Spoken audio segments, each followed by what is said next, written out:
تو صحابہ نے پوچھا یا رسول اللہ وہن کیا ہے؟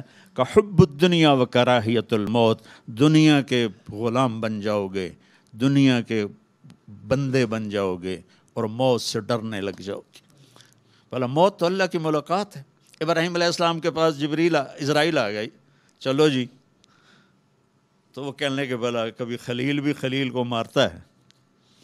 تو وہ اسرائیل واپس گئے، کہا جی وہ ابراہیم تو یہ کہہ رہے ہیں۔ کہا اچھا اس سے کہو کبھی خلیل بھی خلیل کے ملنے سے رکتا ہے؟ تو انہوں نے کہا جی اوپر سے تو یہی جواب ہے، کہا جلدی کر لے جا لے جا۔ مسلمان کے لیے تو اللہ کی قسم اگر اللہ راضی ہے تو موت سے خوبصورت تحفہ کوئی نہیں، موت سے خوبصورت پیغام کوئی نہیں۔ اگر اللہ ناراض ہے پھر تباہی ہے۔ عمر بن عبدالعزیز اس تخت پہ بیٹھے جس پہ بنو امیہ کے ظالم حکمران بیٹھے تھے، عبد الملک بن مروان، پھر ولید بن عبد الملک، پھر سلیمان بن عبد الملک، اور چوتھے عمر بن عبدالعزیز۔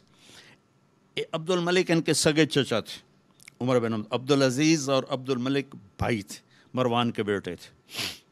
تو عمر بن عبدالعزیز نے 2.25 سال حکومت کی اور 3 بر اعظم میں زکوٰۃ لینے والا کوئی نہ بچا۔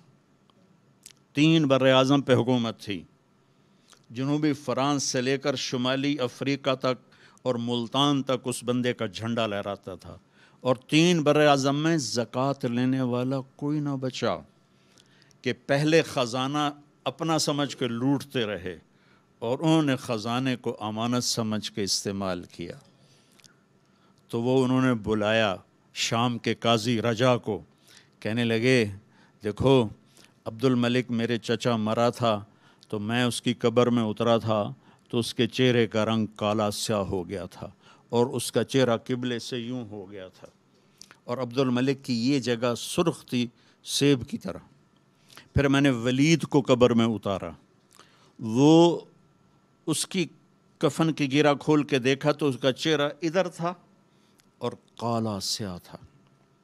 پھر میں نے سلیمان کو قبر میں اتارا تو اس کے چہرے کو دیکھا تو کالا سیاہ تھا اور قبلے سے ہٹا ہوا تھا، بلکہ سلیمان کی ڈیڈ باڈی جب قبر کے قریب گئی، ہم قبر میں اتارنے کے لیے کوئی رومال لاتا ہے، کوئی ادھر ادھر حرکت کرتے ہیں تو اس کی باڈی ایسے سے ہلنے لگی، تو اس کے بچوں نے کہا ہمارا ابا زندہ ہے۔ عمر بن عبدالعزیز نے فرمایا زندہ نہیں، قبر کا عذاب شروع ہو چکا ہے۔ اور یہ ان تینوں کا جرم کیا تھا؟ ظالم تھے، بددیانت تھے، قومی خزانے کو ذاتی ملک بنا لیا تھا۔ یہ کیا سمجھتے ہیں حکمران کہ یہ مزے کریں گے؟ ان سب کے ہاتھ ایسے بندھے ہوں گے قیامت کے دن۔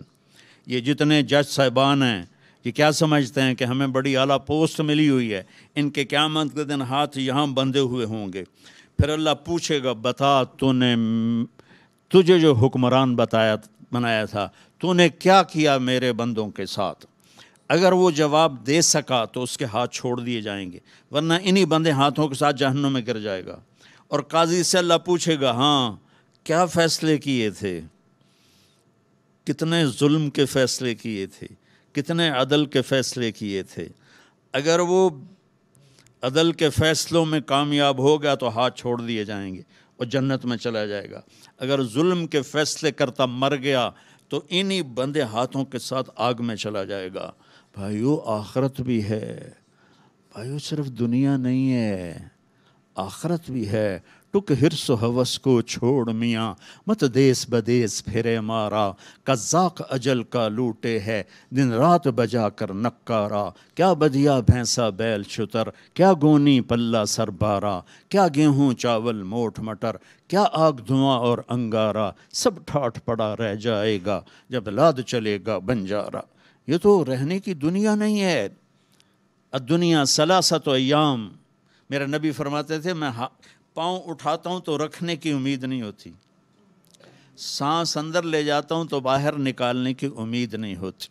تو بھائیو اللہ کے واسطے اپنی آخرت کا سودا نہ کرو، دنیا کا سودا کرنا پڑے تو کر دو۔ کیوں حسین ذبح ہو گئے 72 سمیت، 16 اہل بیت اور باقی جان نثار، کیوں اتنا قیمتی خون ذبح ہو گیا؟ کہ ایک طرف دنیا تھی ایک طرف آخرت تھی، انہوں نے آخرت کو گلے لگایا، نیزوں پہ سر چڑھ گئے۔ عاشق کا جنازہ ہے ذرا دھوم سے نکلے، محبوب کی گلیوں سے ذرا گھوم کے نکلے۔ چڑھ گئے نیزوں پر اور یزید نے دنیا بنا لی، آج تک لعنت پڑ رہی ہے۔ تو بھائیو، میں ساری قوم کو ہاتھ جوڑ کے کہتا ہوں، ہم مل کے اب توبہ کریں اور ہم ایک ایمان، اس کے بعد نماز کوئی نہ چھوڑیں، نماز کی پابندی کریں۔ ہماری قوم میں نماز بہت کم ہے۔ ہمارے KPK کے علاقے میں نمازی ہیں، لیکن وہاں سود بہت زیادہ ہے، لوگ سود پہ دیتے ہیں اور بہت ظلم کرتے ہیں۔ نمازی ہیں لیکن سود نہیں چھوڑتے ہیں، تو یہ ان کے لیے بہت بڑی تباہی بن جائے گی۔ 2 آدمیوں پہ زبردست عذاب آنے والا ہے، 2 آدمیوں پہ۔ امت مسلمہ میں 2 قسم کے لوگوں پر سب سے شدید عذاب ہوگا، ایک سود کھانے والا، دینے والا نہیں، کھانے والا، سود لینے والا، اور ایک ناحق قتل کرنے والا۔ ان دونوں کے لیے سب سے خوفناک عذاب ہے جہنم کا، اہل ایمان میں سے۔ زانی شرابی کے لیے وہ عذاب نہیں ہے جو سود کھانے والے اور قتل کرنے والے کے لیے ہے۔ تو نماز پڑھو، ساری قوم سے کہتا ہوں نماز پڑھو۔ اللہ نے رزق دیا ہے، زکوٰۃ دو، قرآن پڑھو، اللہ کے واسطے قرآن پڑھو، اللہ کے نبی کی سیرت پڑھو، علم حاصل کرو کہ میرا رب مجھ سے کیا چاہتا ہے۔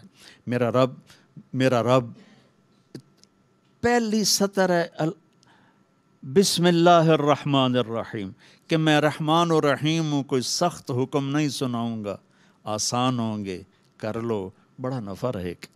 تو قرآن پڑھو، نبی کی زندگی پڑھو، صحابہ کی زندگی پڑھو، اور قرآن کو اپنا ورد بناؤ۔ تیسرا کلمہ، درود شریف، استغفار، چلتے پھرتے اٹھتے بیٹھتے اپنا یہ ذکر بناؤ، اور اپنے اخلاق کو بلند کرو۔